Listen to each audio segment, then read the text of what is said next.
Segundo Samuel capítulo 20, aconteceu que estava ali um sujeito ordinário chamado Seba, filho de Bicri, da tribo de Benjamim. Ele tocou a corneta para reunir o povo e gritou: "Abaixo Davi, não temos nada a ver com ele, não adiantou nada segui-lo. Homens de Israel, vamos voltar para casa." Então todos os israelitas abandonaram Davi e foram com Seba. Mas os homens de Judá ficaram fiéis a Davi e o seguiram desde o rio Jordão até a cidade de Jerusalém. Davi foi para o seu palácio em Jerusalém e colocou numa casa guardada por soldados as 10 concubinas que havia deixado tomando conta do palácio. Ele lhes deu tudo o que precisavam, porém não teve relações com elas. Elas foram obrigadas a ficar dentro da casa o resto da vida, vivendo como viúvas. O rei disse a Amasa: "Convoque todos os homens de Judá e esteja aqui de volta com eles depois de amanhã." Amasa saiu para convocar os homens, porém não voltou no dia que o rei havia marcado. Então Davi disse a Abissai: "Seba vai nos dar mais trabalho do que Absalão. Pegue os meus homens e vá atrás dele, senão ele poderá tomar algumas cidades cercadas de muralhas e escapar de nós." Então os homens de Joabe, os queretitas e os peletitas, e os soldados mais valentes seguiram Abissai. Eles saíram de Jerusalém para perseguir Seba. Quando chegaram à Pedra Grande, na cidade de Gibeão, Amasa encontrou-se com eles. Joabe estava vestido com a roupa de guerra e tinha uma espada na bainha, que levava pendurada no cinto. Quando ele avançou, a espada caiu. Então Joabe disse a Amasa: "Como vai, meu amigo?" E pegou na barba de Amasa com a mão direita para beijá-lo. Amasa não reparou que Joabe tinha uma espada na outra mão. Então Joabe enfiou a espada na barriga de Amasa, e os seus intestinos saíram e se espalharam pelo chão. Ele morreu na mesma hora. Joabe não teve de feri-lo uma segunda vez. Em seguida, Joabe e seu irmão Abissai continuaram a perseguir Seba. Um dos soldados de Joabe ficou perto do corpo de Amasa e gritou: "Todos os que estão do lado de Joabe são a favor de Davi. Sigam Joabe." O corpo de Amasa ficou estendido no meio da estrada, coberto de sangue. O ajudante de Joabe viu que todos estavam parando, então arrastou o corpo para fora da estrada e estendeu um cobertor sobre ele, porque todos os que viam paravam. Depois que o corpo foi tirado da estrada, todos foram com Joabe perseguir Seba. Seba atravessou as terras de todas as tribos de Israel e foi parar na cidade de Abel-Bet-Maacá. Todas as pessoas do grupo de famílias de Bicri se reuniram e foram com ele para dentro da cidade. Os soldados de Joabe chegaram e cercaram a cidade. Eles construíram rampas de terra encostadas na muralha e também começaram a cavar debaixo da muralha para fazê-la cair. Havia na cidade uma mulher muito esperta. Ela gritou do muro: "Escutem, escutem! Digam a Joabe para vir aqui, que eu quero falar com ele." Joabe foi e ela perguntou: "Você é Joabe?" "Sim, sou", respondeu ele. "Escute, senhor", disse ela. "Estou escutando", respondeu ele. Então ela disse: "Antigamente costumavam dizer: 'Vão e peçam conselhos na cidade de Abel.' E era assim que resolviam os problemas. A nossa cidade é grande e uma das mais pacíficas e leais de Israel. Por que você está tentando destruí-la? Você quer arrasar o que pertence a Deus, o Senhor?" "Nunca", respondeu Joabe. "Eu nunca destruirei nem arrasarei a sua cidade. O nosso plano não é esse." Um homem da região montanhosa de Efraim, chamado Seba, filho de Bicri, começou uma revolta contra Davi, o nosso rei. "Entreguem só esse homem e eu irei embora. Nós jogaremos a cabeça dele por cima da muralha para você", disse ela. E aí ela foi dar o seu conselho ao povo da cidade. Eles cortaram a cabeça de Seba e a jogaram por cima do muro para Joabe. Ele tocou a corneta, reuniu os homens, e todos deixaram a cidade e voltaram para casa. E Joabe voltou para perto do rei Davi, em Jerusalém. Joabe era o comandante do exército de Israel. Benaías, filho de Joiada, era o chefe dos quetitas e dos peletitas. Adonirão era responsável pelos homens condenados a trabalhos forçados. Josafá, filho de Ailude, era o conselheiro do rei. Zefa era o escrivão. Zadok e Abiatar eram os sacerdotes. Ira, da cidade de Jair, também era um dos sacerdotes de Davi. 2 Samuel capítulo 21. Durante o reinado de Davi, houve uma grande fome que durou 3 anos seguidos. Por isso, Davi consultou a Deus, o Senhor, e ele respondeu: "Saul e a sua família são culpados de assassinato.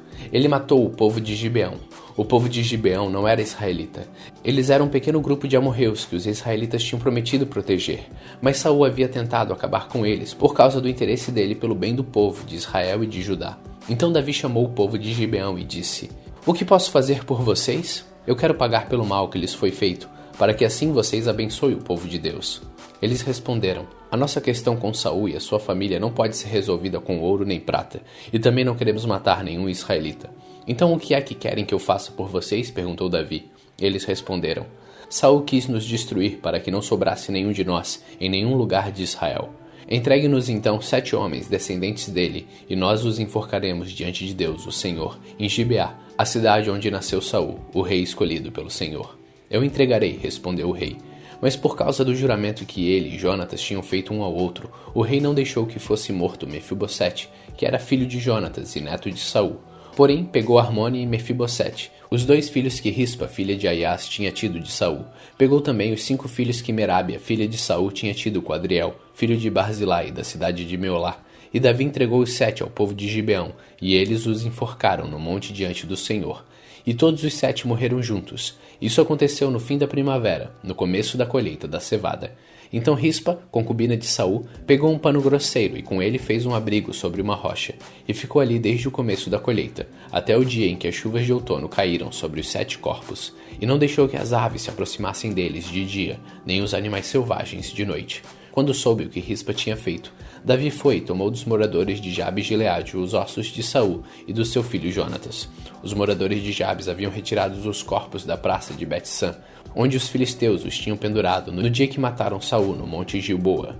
Davi então colocou os ossos de Saul e de Jonatas, junto com os ossos dos 7 homens que haviam sido enforcados. Sepultaram os ossos de Saul e de Jonatas no túmulo de Quis, o pai de Saul, na cidade de Zela, no território da tribo de Benjamim. Tudo o que o rei mandou foi feito, e depois disso, Deus respondeu às orações do povo pelo seu país. Houve uma outra guerra entre os filisteus e Israel. Davi e os seus soldados foram e lutaram contra os filisteus. Durante a batalha, Davi ficou muito cansado.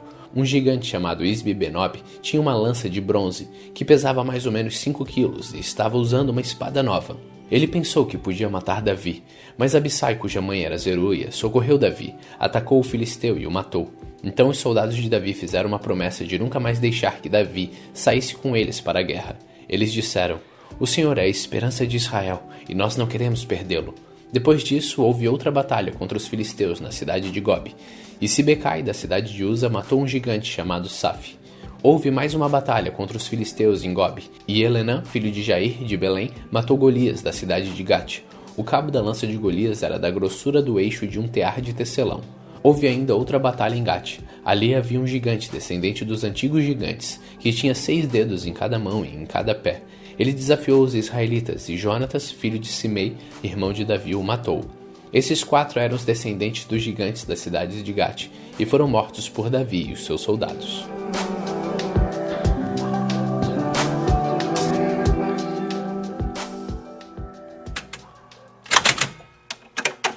Salmos capítulo 146. Aleluia! Que todo meu ser te louve, ó Senhor. A vida inteira eu louvarei o meu Deus. Cantarei louvores a Ele enquanto eu viver. Não ponha sua confiança em pessoas importantes, nem confie em seres humanos, pois eles são mortais e não podem ajudar ninguém. Quando eles morrem, voltam para o pó da terra, e naquele dia todos os seus planos se acabam. Feliz aquele que recebe ajuda do Deus de Jacó, aquele que põe a sua esperança no Senhor seu Deus, o Criador do céu, da terra e do mar, e de tudo que neles existe. O Senhor sempre cumpre as suas promessas. Ele julga a favor dos que são explorados e dá comida aos que têm fome. O Senhor Deus põe em liberdade os que são presos e faz com que os cegos vejam. O Senhor levanta os que caem e ama aqueles que lhe obedecem. O Senhor protege os estrangeiros que moram em nossa terra. Ele ajuda as viúvas e os órfãos, mas faz com que fracassem os planos dos maus. O Senhor será rei para sempre. Ó Jerusalém, o seu Deus reinará eternamente. Aleluia.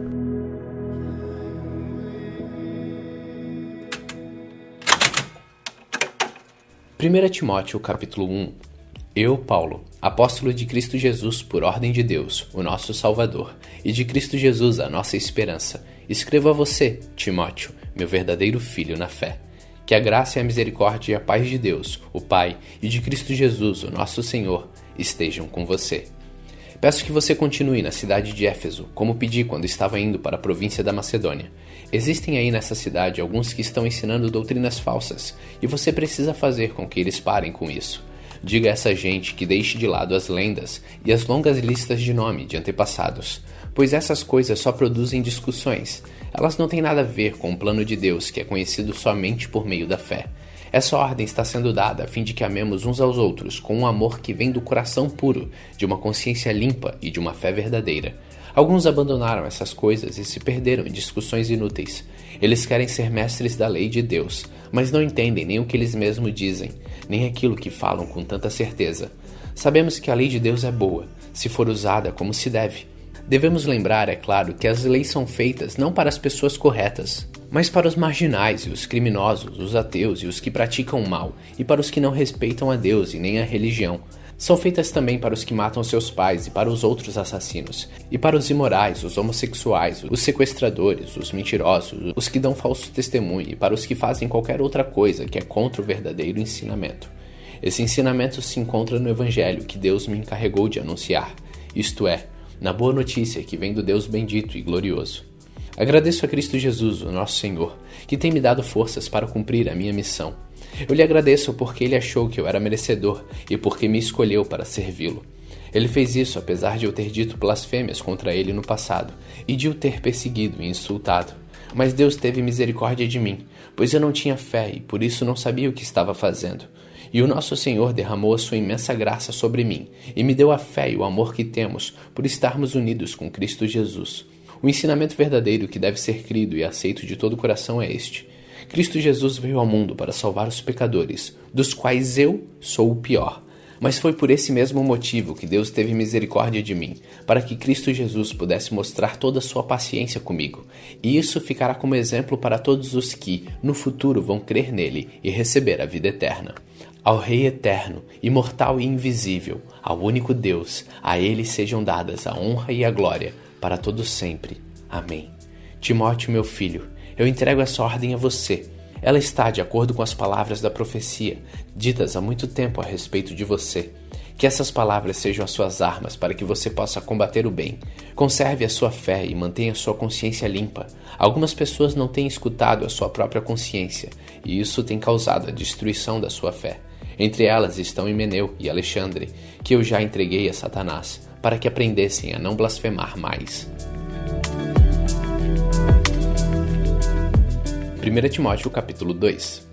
Em primeiro lugar, peço que sejam feitas orações, pedidos, súplicas e ações de graça a Deus em favor de todas as pessoas.